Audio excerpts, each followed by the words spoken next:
She's on the floor again. The best player this league has ever marketed, down on the hardwood after another hit nobody got called for. And somewhere in New York, a famous voice on the radio is telling her the smartest thing she could do is leave. Just go. Pack it up. Play overseas, get the royal treatment, get the real money. That's the advice. Walk away from the league you built. That voice belongs to Boomer Esiason, and he's not the only one saying it. Here's the part that doesn't add up, though. Caitlin Clark is playing the best basketball of her career right now. So why is the loudest message aimed at her a message that says, quit? Let me give you the number that makes this whole thing absurd. 21.3 points a game. That's a career high for Clark. She's never scored like this in her life, and she's doing it in her second season, in a league that's been treating her like a tackling dummy. She sits second in the entire WNBA in assists, at 8.2 a night. She's fifth in the whole league in scoring. Read those two lines back to back. Top 5 in points, top 2 in assists. There are maybe a handful of players in the world who can say that, and she's one of them in year 2. The people who watch her closely keep landing on the same word. She's not surviving this season, she's running it. So no, this isn't a story about a player who's fading and needs an exit. It's the opposite. And that gap between how good she actually is and what they're telling her to do is what makes this whole thing so strange. Let's name the voice. On Thursday, June 25th, Boomer Esiason went on his WFAN show, Boomer and Geo, and laid it out plainly. His words, "If I were Caitlin Clark, I would seriously consider going to play overseas somewhere and get the royal treatment and get real money. Take your ball, in other words, and go somewhere they'll appreciate you." Now, Esiason isn't some guy yelling into a phone. We're talking about a former NFL MVP. He won that award in 1988, quarterbacked the Bengals, made 4 Pro Bowls. He spent decades since as a national broadcaster, and these days he co-hosts one of the biggest sports radio shows in the country. When a voice like that tells the league's brightest star to walk, it travels. That's exactly why this matters, and that's exactly why it needs an answer. And here's where it gets uncomfortable. He wasn't alone. LeSean McCoy, another big football name, went out and said, if things keep going the way they're going, there won't be no WNBA. So now you've got 2 prominent voices in the same week, essentially telling the league's biggest star and her sport the same thing. Give up. It's not worth it. The future isn't there. Call that what it is. 2 of the loudest voices in football in the same week telling a sport to fold its tent. That's pure defeatism, dressed up as advice, and it's being aimed at the most valuable player the women's game has ever produced. I do want to be straight with you about one thing because it matters. Esiason's take didn't stay in basketball. He drifted into who Clark is, the kind of player she is, the way he framed her appeal. And that's the part that took the whole thing off the rails. Plenty of people said so. Rob Parker over at FS1 called it the worst of the worst. For the Win said the take was missing the point entirely. I'm not here to relitigate that part of it, and I'm not going to amplify it. The reason it's worth a single sentence is this. Even the people defending Clark agreed the framing went sideways. So set that piece aside. Strip it away. Look at what's left underneath. What's left is the actual message, leave. And that message is an insult to everything Caitlin Clark has built, whether Esiason meant it that way or not. Now, here's where it gets really interesting, because you have to ask what she's supposed to be running from. Think about what she's actually done this season. The career-high scoring, second in the league in assists. But here's the one that should stop you cold. Clark put together the longest 20.5 assist streak in WNBA history, 6 straight games. Nobody in the history of this league had ever strung that together until she did it.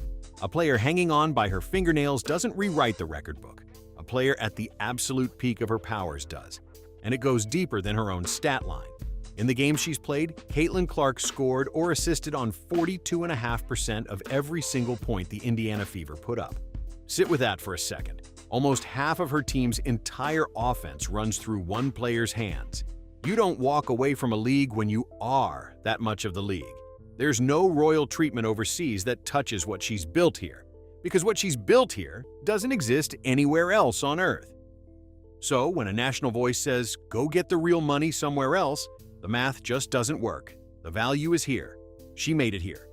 You saw the proof of it this very week, in a strange way.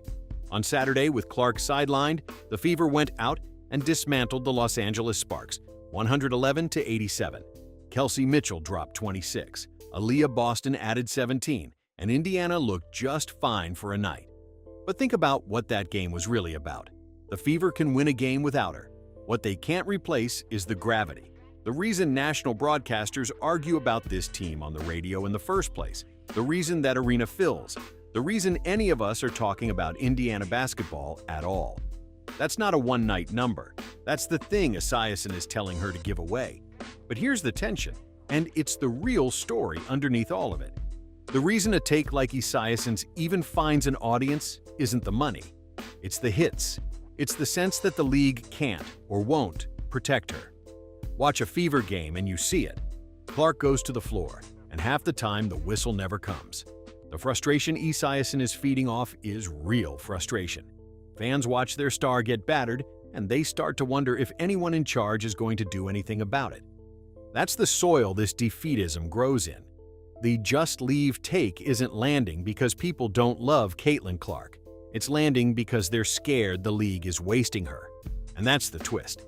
The danger to Caitlin Clark was never going to be the overseas paycheck she's not chasing, or some better deal in another country. The danger is the voices who've already given up, the ones who've decided the league is never going to protect her, so she might as well leave. That's the quiet poison in all of this.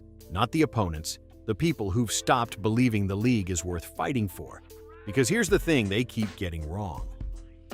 Clark isn't fighting to get out. She's under contract through 2027.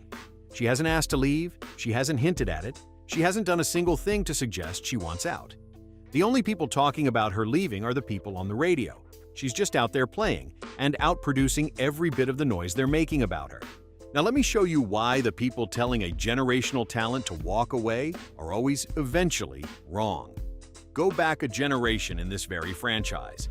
Longtime WNBA fans will remember when the Indiana Fever's whole identity rested on one player, Tamika Catchings. There were stretches where it would have been easy to write off this team, easy to say the smart move was to look elsewhere, easy to give up on what Indiana was building. Catchings didn't leave. She stayed, she carried the Fever, and she defined an era of this league instead of abandoning it. The franchise that exists today, the one Clark walked into, the one with sellout crowds and national radio debates, exists partly because somebody refused to walk away back when the voices said it wasn't worth it. That's the pattern, every single time. The people writing off a once-in-a-generation player are always wrong, and the player who stays is the one who ends up defining the era. The voices telling Clark to leave aren't seeing the future. They're missing it completely. So where does that leave us? It leaves Caitlin Clark exactly where she's been all along. On the floor, taking the hits, putting up numbers nobody's ever put up, and not going anywhere. She's banged up this week, sitting out while her teammates hold the fort. And the league that still hasn't figured out how to protect her needs her far more than she needs it. The Aces are coming up before she's back on the floor in Vegas. The All-Star stage is coming after that. The voices on the radio will have moved on to the next take by then. Caitlin Clark will still be here, still building the thing they keep telling her to abandon. And this season isn't slowing down for anybody's radio hit. Here's the question I keep coming back to. A league spends years searching for a star who can carry it, and the moment it finally finds her, the loudest voices tell her to leave. So who's actually failing whom here? Is Caitlin Clark the one who needs to walk away from the WNBA? Or is the WNBA the one that better figure out fast how to be worthy of her? Let me know what you think in the comments, because the stars who get told to leave and stay anyway, they're the ones who end up owning the whole story.